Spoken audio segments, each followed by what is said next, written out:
Hello everyone, welcome back to AJ classes. आप सभी का रिवीजन सीरीज डे 2 में आप सभी का स्वागत है। आज से हम अपने वो क्वेश्चन स्टार्ट करने जा रहे हैं जो सीबीएसई ने इसी ईयर हमें ऐड ऑन किए हैं। वो हमें इस बार क्या करा है सीबीएसई ने, अगर आप सैंपल पेपर थोड़ा अच्छे से देखेंगे, एक हमें वो इमेज देगा और उस इमेज को समझ के हमें क्या करना है, उसके बारे में लिखना है कि ये किस टॉपिक से रिलेटेड है। तो आप देखिए, आपके स्क्रीन पे एक इमेज आ रही है। इसमें आप देखो, ये जीडीपी है और एक बंदा है जीडीपी को उठा के ले जा रहा है, मतलब जीडीपी आप हो रही है एक बंदे का, वो आराम से मैच कर रहा है। कुछ लोग यहाँ रह गए। ये टॉपिक अगेन देखो, जीडीपी आया एक अप जा रहा है, कुछ यहाँ पे रह गए। इसका मतलब ये जो टॉपिक आया है वो आया है जीडीपी एंड वेलफेयर से अगेन। जैसा हमने पहली वीडियो में डिस्कस किया था, मैंने बोला था मैं उसकी इंपॉर्टेंस आपको बताऊंगा। तो देखो, मैंने उसकी बताई लिमिटेशन, तो मैंने बहुत सारी लिमिटेशन यहाँ बताई थी उस दिन। Unequal distribution, externalities, non monetary exchange, change in prices. तो इसमें कौन सी है? तो देखो बेटा, एक बंदे के एफर्ट के कारण, मतलब जीडीपी एक बंदे को तो आप ले जा रही है, ठीक है, कुछ बंदे यहाँ पे रह गए, तो ये शो कर रहा है unequal distribution of GDP. Unequal word रहेगा, इसको आप लिख देना। ये जीडीपी के अनइक्वल डिस्ट्रीब्यूशन के बारे में बात कर रहा है। देखिए बेटा, मैंने उस लिमिटेशन में भी आपको बताया था, एक देश की जीडीपी इंक्रीज हो जाती है, लेकिन इसका मतलब ये नहीं है कि वेलफेयर भी इंक्रीज होगा, क्योंकि जीडीपी कुछ फ्यू हैंड्स में कंसंट्रेट रहती है। जीडीपी का मतलब ही मैंने क्या बताया था कि कितने गुड्स और कितने सर्विसेज एक इकोनॉमी में प्रोड्यूस हो रहे हैं। वो ये कोई देखता है कि इसे कितने लोगों ने प्रोड्यूस किया है? ये तो नहीं देखता। वो तो ये देखता है कि कितने गुड्स बने और कितने सर्विस बने। इसके कारण से जीडीपी तो बढ़ जाती है, लेकिन जो पर कैपिटा जीडीपी हो जाती है वो हमारी डिक्रीज हो जाती है। GDP does not take changes in inequality. वो इनइक्वालिटी नहीं दिखता कि जो रिच का और जो पुअर का गैप है, उस गैप में कितना अंतर है। इकोनॉमी में सारे जो लोग होते हैं वो सेम अर्न नहीं करते, कोई ज्यादा अर्न करता है और कोई लेस। तो इसके कारण जो वेलफेयर होता है वो राइज होने के ज्यादा नहीं कि जरूरी है वो राइज हो भी सकता है और नहीं भी। तो देखिए बेटा, हमें कैसे पिक्चर देगा, हमें उस पिक्चर को समझ के इस तरीके से उसका आंसर लिखना है। आंसर हमेशा बुलेट पॉइंट में लिखने हैं, पॉइंट बना बना के, जैसे मैंने अलग अलग पैराग्राफ में लिखा है। इससे आप मार्क्स ज्यादा आसानी से गेन कर सकते हैं। चलो अब हम चलते हैं हमारे नेक्स्ट क्वेश्चन पे। हमें एक पिक्चर दी हुई है अगेन। हमें इस पिक्चर को समझना है कि वो क्या कह रहा है। ये देखो, ये हमारी डोमेस्टिक इकोनॉमी है। डोमेस्टिक बोले तो जो हम एनडीपी निकालते हैं एफसी पे, ये हमारे क्या है, फॉरनर्स है। और फॉरनर्स का प्रॉफिट इंक्लूड हो रहा है कहाँ पे, हमारी डोमेस्टिक इकोनॉमी में। वो ये कह रहा है, पिक्चर पिक्चर क्या कह रही है, जो फॉरनर्स होते हैं, फॉरनर्स बोले तो बेटा ROW, rest of the world, ये किस में इंक्लूड हो रहा है, उनका प्रॉफिट हमारी डोमेस्टिक इकोनॉमी में इंक्लूड हो रहा है। तो सबसे पहले पिक्चर बताएंगे क्या कह रहा है। Given picture indicate foreigners have share in our economy. बिल्कुल सही, क्या बता रहा है कि फॉरेनर्स का भी हमारी इकोनॉमी में क्या होता है, शेयर होता है। ठीक है, हमें एक चीज पता है, डोमेस्टिक इनकम बराबर होती है national income minus NFIA. Domestic income किसके बराबर होती है, नेशनल इनकम माइनस नीफिया। जो आपने पुरानी वीडियो अच्छे से देखी होगी तो समझा होगा। डोमेस्टिक इनकम होती है एनडीपीएफसी, नेशनल इनकम होती है एनएनपीएफसी। नेशनल से डोमेस्टिक में जाएंगे तो हम क्या माइनस करते हैं, नीफिया। अब नीफिया क्या होता है, net factor income from abroad. ठीक है, फैक्टर इनकम फ्रॉम अब्रॉड का मतलब होता है जो इंडिया के लोग हैं उन्होंने फॉरेन से कितना अर्न किया। और फैक्टर इनकम टू अब्रॉड का मतलब होता है फॉरेन के लोगों ने इंडिया से कितना अर्न किया। अब यहाँ पे देखना, यहाँ पे साइन क्या है, माइनस का। अगर हम ब्रैकेट खोलें, देखो माइनस है, ये वैल्यू क्या है, प्लस। तो प्लस माइनस क्या हो जाता है, माइनस। ये क्या है, माइनस, और ये क्या है, माइनस। माइनस माइनस क्या हो जाता है, प्लस। जैसे मैं यहाँ करके दिखाता हूँ। नीफिया का फॉर्मूला होता है factor income from abroad minus factor income to abroad. Factor income from abroad plus का है, प्लस माइनस माइनस, तो फीफा क्या हो जाएगा, माइनस। और फैक्टर इनकम टू अब्रॉड, ये माइनस का है, ये भी माइनस है, तो ये क्या हो जाएगा, plus. Factor income to abroad. तो देखो इस पिक्चर में साफ दिख रहा है ना, जब भी हम डोमेस्टिक इनकम निकालते हैं हम फीता फैक्टर इनकम टू अब्रॉड को क्या कर देते हैं, प्लस। तो इसका मतलब क्या है कि फॉरेनर्स का भी शेयर होता है किसमें, डोमेस्टिक इकोनॉमी में। ये पूरा क्वेश्चन बस क्या कहना चाह रहा है, क्या फॉरेनर्स का कोई शेयर होता है, हाँ जी, यस, फॉरेनर्स का शेयर होता है। क्योंकि हम फीता को क्या करते हैं बेटा, ऐड करते हैं। फीता बोले तो एफआईटी है, फैक्टर इनकम टू अब्रॉड। और फीफा को क्या करते हैं, माइनस करते हैं। आप बोलोगे यहाँ माइनस है, लेकिन बेटा जब ये ब्रैकेट खोलेगा तो माइनस माइनस क्या हो जाता है, प्लस। तो इस पिक्चर हमें ये बता रही है। चलते छोटे से क्वेश्चन आते हैं, पिक्चर को आपको समझ के उसके बारे में बताना है कि एक क्वेश्चन कहना क्या चाह रहा है। चलो एक क्वेश्चन और करते हैं। हमें एक अगेन एक पिक्चर दी हुई है, हमसे बोला ये हाउस होल्ड है और ये प्रोड्यूसिंग सेक्टर है। प्रोड्यूसिंग सेक्टर को हम क्या कहते हैं, फर्म कहते हैं। ये क्या बोल रहा है, प्रोड्यूसिंग सेक्टर हमें क्या दे रहा है, गुड्स और सर्विस। और हाउस होल्ड हमें क्या दे रहा है, लैंड लेबर कैपिटल, मतलब ये क्या है, हमारी फैक्टर सर्विस। अब ये कैसा फ्लो है, क्वेश्चन मार्क, हमें नहीं पता। तो बेटा फ्लो दो तरह के होते हैं, रियल और मनी फ्लो। रियल फ्लो जिसमें गुड्स और सर्विस, ये हमारा कौन सा फ्लो है, रियल फ्लो। रियल फ्लो, अगर आपने पुरानी वीडियो नहीं देखी देख लेना। यहाँ पे जो हमारा हाउस फर्म होती है वो हाउस होल्ड को देते हैं गुड्स और सर्विस, और हाउस होल्ड फर्म को देते हैं फैक्टर सर्विस। जबकि मनी फ्लो में क्या होता है, हाउस होल्ड देते हैं कंजम्पशन एक्सपेंडिचर और फर्म देती है हम लोगों को फैक्टर पेमेंट। तो इस पिक्चर से हमें समझ आया कि क्या है। तो ये पिक्चर इंडिकेट करती है रियल फ्लो को। अब हमें रियल फ्लो के बारे में बताना है। अगेन देखो मैंने पॉइंट में लिखा है, रियल फ्लो वो फ्लो होता है जो हाउस होल्ड का फैक्टर सर्विस मूव होती है हाउस होल्ड से फर्म पे, और गुड्स और सर्विस फ्लो होती है फर्म टू हाउस होल्ड पे। रियल फ्लो को हम क्या कहते हैं? Physical flow. फिजिकल मतलब हम यहाँ पे दिख रहा है हमें सब कुछ, और यहाँ पे केवल और केवल गुड्स और सर्विस का एक्सचेंज होता है, इसके अंदर मनी की इन्वॉल्वमेंट नहीं होती। और रियल फ्लो से ही पता चलता है कि हमारी ग्रोथ प्रोसेस का कितना मैग्नीट्यूड है। हमेशा आंसर याद रखो बेटा, हमें आंसर हमेशा किस में देने हैं? बुलेट पॉइंट में। जितने ज्यादा बुलेट पॉइंट में पैराग्राफ राइटिंग को अवॉइड करोगे उतने ही ज्यादा आपके मार्क्स गेन होंगे। ठीक है बेटा। अब ये हमारे तीन, इनको मैं शॉर्ट बोल देता हूं। अब आते हैं हम अगली कैटेगरी पे। ठीक है। अब देखिए अपना अगला क्वेश्चन, ये थोड़ा इंपॉर्टेंट है और ये लॉन्ग में आएगा। Interpret the trend on GDP and compare the GDP on pre pandemic level. Pre pandemic मतलब ये जो कोरोना आया था ना बेटा, उससे पहले, जीडीपी ड्यूरिंग लॉकडाउन, और जो पहला लॉकडाउन लगा था, और जीडीपी ड्यूरिंग सेकंड लॉकडाउन। ठीक है, ये हमें जीडीपी का चार्ट देता है। आप देखो, जब कोरोना नहीं आया था, ये जीडीपी जीबीए दे रखा है हमें, तो बेटा देखो जीडीपी हमारी अप जा रही थी। फिर जैसे ही फर्स्ट लॉकडाउन हुआ, देखो जीडीपी हमारी कहाँ चली गई? बिल्कुल डाउन चली गई। Q1 Q2 Q3 4 जानते हैं क्या लिख रहा है? ये 4 क्वार्टर होते हैं ना बेटा, 12 महीने को तीन उससे किससे डिवाइड कर दो? हर 3-3 महीने के 4 मंथ के, मतलब कि वो सही कितने क्वार्टर बन जाते हैं? 4। तो 3-3 मंथ के एक क्वार्टर होता है। हर 3 महीने के एक क्वार्टर को Q1 कहता है। जैसे पहला होता है अप्रैल मई जून जुलाई अगस्त सितंबर अक्टूबर नवंबर दिसंबर जनवरी फरवरी मार्च, ये हमारे क्या है? 4 क्वार्टर है। ठीक है, 3-3 महीने के। तो Q1 Q2 Q3 4 ये दिखा रहा है। तो देखो बेटा, हम यहाँ पे क्या हो गए थे? बिल्कुल डाउन चले गए थे। डाउन बोले तो बिल्कुल नीचे आ गए थे। फिर दोबारा हम उठे, सेकंड वेव आया, हम डाउन गए, लेकिन इतना डाउन नहीं गए जितना हम Q1 में गए थे। लेकिन आपको पता होगा सबसे वर्स्ट कंडीशन सेकंड टाइम पे आई थी, ना कि फर्स्ट टाइम पे। लेकिन कारण क्या था? यहाँ पे हम थोड़े संभल चुके थे, हमें चीजों के बारे में पता लग चुका था। लेकिन यहाँ पे बिल्कुल ही क्या था? नया, और बिल्कुल अनप्रिडिक्शन थी। किसी को पता ही नहीं था इकोनॉमी में क्या होगा, क्या चेंजेस आ सकते हैं, क्या इकोनॉमी ग्रो कर सकती है। हमें इसके बारे में कोई भी अवेयरनेस या इंफॉर्मेशन नहीं थी। ठीक है, हमें इसके बारे में बताना है। तो देखिए बेटा, अगर हम अपने लेफ्ट फिगर जो हमने पहले देखा था उसमें देखें, तो क्वार्टरली एस्टिमेट जो था वो taking a sustained recovery since the second half. मतलब जो हमारा सेकंड हाफ आया था, देखिए आप पिक्चर में, ये वाला जो सेकंड हाफ आया, फिर हमने इससे रिकवरी करनी शुरू कर दी थी। हाँ जी, की थी। जब लॉकडाउन खत्म हो गया था हमारा मार्च में, आपको याद होगा, मार्च में एकदम पेंडेमिक आया, और फिर अप्रैल उसमें लॉकडाउन सारे लग गए थे। फिर मई में लगा, मई तक भी हम ऐसे ही बंधे रहे थे। फिर धीरे धीरे हमने रिकवरी करनी स्टार्ट की। लेकिन जो सेकंड वेव आई थी वो ज्यादा बेकार थी हेल्थ को। आपको पता होगा फर्स्ट वेव से ज्यादा नुकसान सेकंड ने किया था। ठीक है, इसका जो इकोनॉमिक इंपैक्ट बहुत ज्यादा पड़ा था। और एडवांस एस्टिमेट भी देखें, हमारी जीडीपी 9.2% बढ़ी। और इससे क्या पता चलता है? कि जो इम्प्लाइज करता है कि जो हमारा इकोनॉमिक आउटपुट है प्री कोविड लेवल से उसने सरपास किया राइट साइड में, और जीडीपी ने सारे हॉरिजॉन्टल डॉटेड जितने भी दिए हुए हैं ना बेटा, ये सारी चीजें, इसको इसने क्लियर किया हुआ है।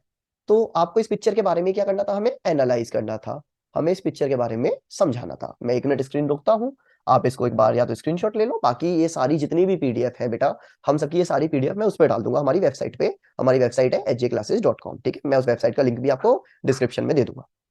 आपका देखो पिक्चर से कोई क्वेश्चन आएगा, आपको इस तरीके से एक्सप्लेन करना है। ये सीबीएसई ने नया डाला है, आपको उसको समझना है और उसके बारे में बताना है कि क्या हुआ था और क्या नहीं हुआ था।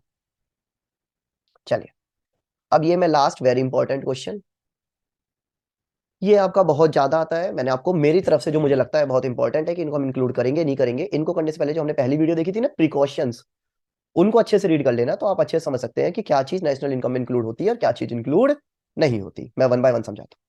Production of goods for self consumption. बेटा, गुड्स का प्रोडक्शन होना सेल्फ कंजम्पशन के लिए बेटा इंक्लूड होगा, क्योंकि ये गुड्स और सर्विसेज के फ्लो में एड ऑन होता है। जो हमने गुड्स बनाए सेल्फ कंजम्पशन के लिए, फॉर एग्जांपल मानो मैं ब्रेड बनाता हूँ, ठीक है, मैं कुछ ब्रेड अपने घर भी ले आता हूँ खाने के लिए, बेटा वो तो इंक्लूड होगी देश की जीडीपी में। Purchase of taxi by driver, बेटा ड्राइवर ने एक टैक्सी खरीदी, टैक्सी क्या हो गई? फाइनल गुड हो गई। फाइनल गुड क्या होता है? इंक्लूड होता है, क्योंकि वो हमारा फाइनल इन्वेस्टमेंट है। Interest on loan taken by consumer house hold, एक कंज्यूमर हाउस होल्ड ने लोन लिया। बेटा ये जो लोन है ना, इसका पर्पस नहीं बताया कि लोन क्यों लिया। जब कुछ नहीं बताया जाएगा हम मानेंगे कि उसने है ना कंजम्पशन पर्पस के लिए लोन लिया होगा। कोई भी कंजम्पशन पर्पस के लिए लोन लिया जाता है, हम उसको इंक्लूड नहीं करते। अगर हम पर्सनल यूज के लिए कोई लोन ले रहे हैं ना, इंक्लूड नहीं करेंगे। हाँ, अगर मैंने लोन लिया होता है इंडस्ट्री सेटअप करने के लिए, तो मैं इसको इंक्लूड करता। इंटरेस्ट ऑन पब्लिक डेट, सरकार ने हमसे क्या करा था? कोई पब्लिक पे डेट पे इंटरेस्ट लगाया, बेटा वो भी हमारा नॉन फैक्टर पेमेंट है, तो इसको भी हम इंक्लूड नहीं करेंगे। Interest on loan by house hold, home loan, अब बोला होम लोन लिया, तो बेटा होम लोन क्या होता है? प्रोडक्टिव सर्विस है, क्योंकि होम क्या है? हमारे कैपिटल गुड है। कैपिटल गुड, तो इसलिए क्या होगा? इंक्लूड होगा। यहाँ पे कुछ नहीं बताया था लोन किस लिए लिया, यहाँ पे लोन हमने फिर माना कंजम्पशन के लिया, तो इसको इंक्लूड नहीं किया, जबकि हमने इसको क्या कर लिया? इंक्लूड करा। नेक्स्ट है बेटा हमारा interest loan taken by employee from employer. बेटा एम्प्लॉय ने लोन लिया किससे? एम्प्लॉयर से। एम्प्लॉयर देखो बेटा लोन किसी से भी ले रहा है लेकिन लोन का पर्पस नहीं पता, तो ये क्या है हमारा नॉन फैक्टर इनपुट, मतलब इसको हम इंक्लूड नहीं करेंगे क्योंकि कंजम्पशन के लिए लिया है। किसी से भी ले, एम्प्लॉयर से ले, किसी से ले, लेकिन अगर ये प्रोडक्टिव काम के लिए लेता तो इसको हम इंक्लूड करते। डिविडेंड रिसीव हुआ, हाँ जी डिविडेंड रिसीव हुआ तो इंक्लूड होगा। ये हमारी कैसी इनकम है? फैक्टर इनकम, क्योंकि किसका पार्ट है? प्रॉफिट का पार्ट है। Earning of shareholder from sale of share, देखो यहाँ पे हम किसकी शेयर हुई है? शेयर्स की।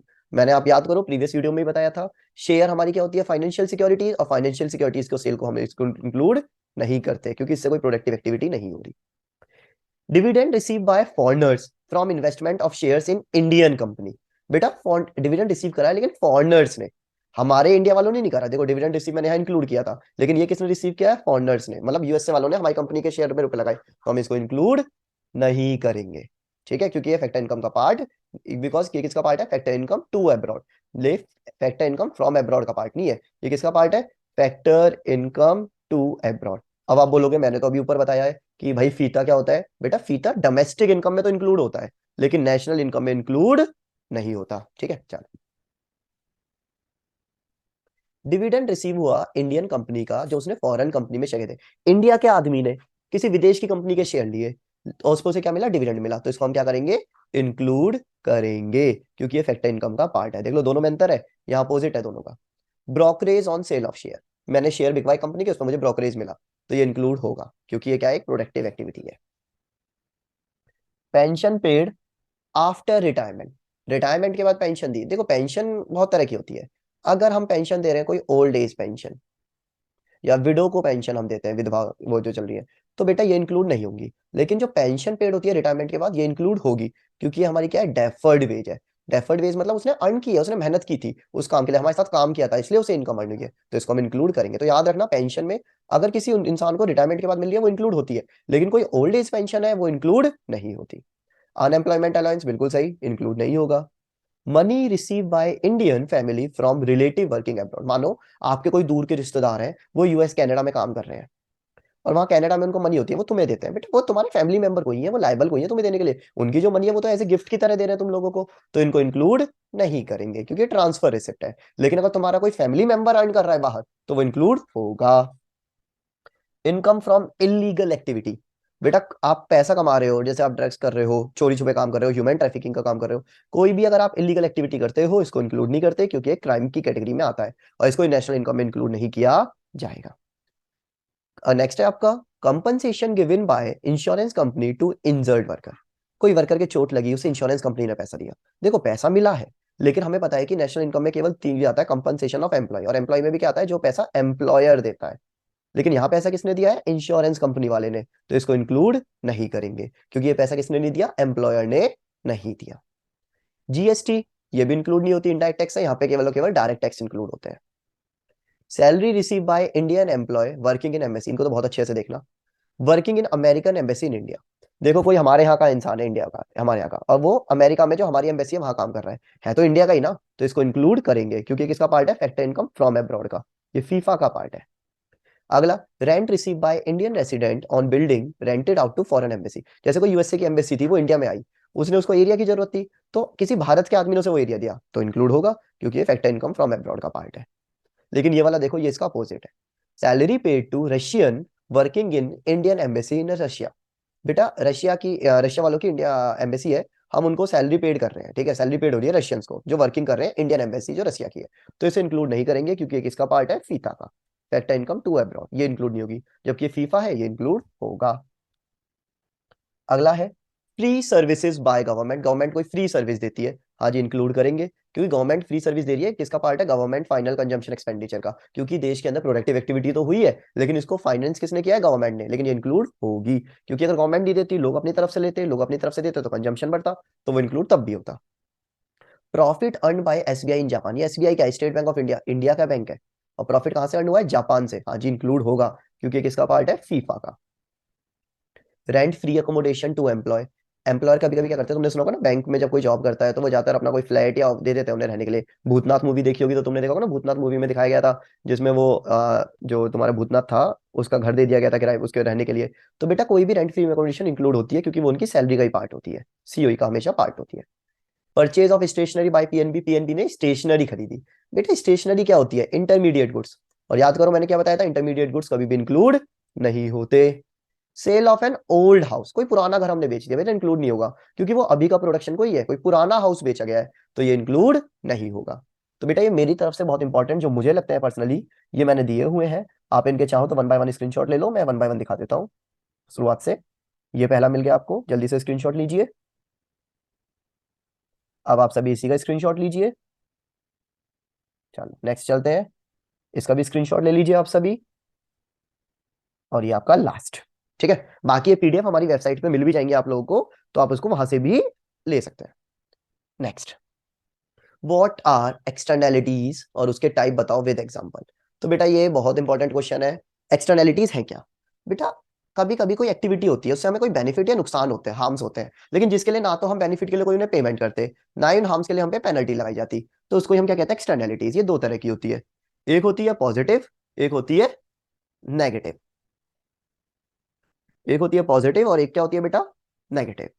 पॉजिटिव एक्सटर्नैलिटी वो एक्सटर्नैलिटी होती है जो हमें बेनिफिट्स मिल रहे हैं किसी भी चीज के, जैसे पब्लिक पार्क बना दिए, अब पब्लिक पार्क में कोई भी बैठ सकता है, बेनिफिट मिल रहे हैं। या सरकार ने एक्सपेंडिचर करा हेल्थ और एजुकेशन की अवेयरनेस पे, अब अवेयरनेस हो रही है कि, तो आपने देखा होगा हर जगह वो पैम्पलेट लगे रहते हैं कि अपना साफ सफाई का ध्यान रखो, कूड़ा ऐसे फेंको, पढ़ना लिखना क्यों जरूरी है। अब हम इस अवेयरनेस के सरकार को पैसे तो नहीं देते, ठीक है, हम पेमेंट तो नहीं करते, लेकिन हमें उससे बेनिफिट मिल रहा है। या हमारे यहाँ कोई नया कॉलेज खुला, उससे प्रॉपर्टी की वैल्यू बढ़ गई, तो ये भी क्या है? हमारी पॉजिटिव एक्सटर्नैलिटी। मतलब वो बेनिफिट जिससे हमारा क्या होता है बेटा, जिसके लिए हम पेमेंट नहीं करते लेकिन हमें बेनिफिट फिर भी उसका मिल रहा है।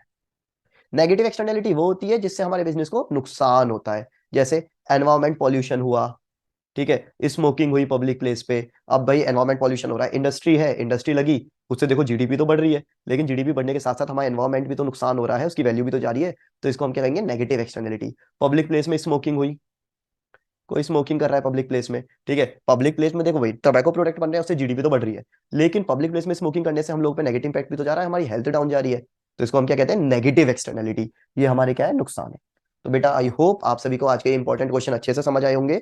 अब हम मिलेंगे आपके साथ नेक्स्ट वीडियो डे 3 में। आप डेली इतना रूटीन बना लो कि हमें इतने क्वेश्चन तो डेली कंप्लीट करने ही करने हैं, इनको 2 बार वीडियो देखो, समझ आ जाएगा बहुत अच्छे से, और फिर उसको समझ समझ के learn and right, learn and right 2-2 बार लिख के देखो। अभी देखो आपका 24th को पेपर है इंग्लिश का, आई नो कि तुम इंग्लिश पे ज्यादा फोकस करोगे, लेकिन आधा आधा घंटा रोज इको का भी निकालो, क्योंकि अभी से करोगे धीरे धीरे आप लास्ट तक अच्छे से कंप्लीट कर लोगे।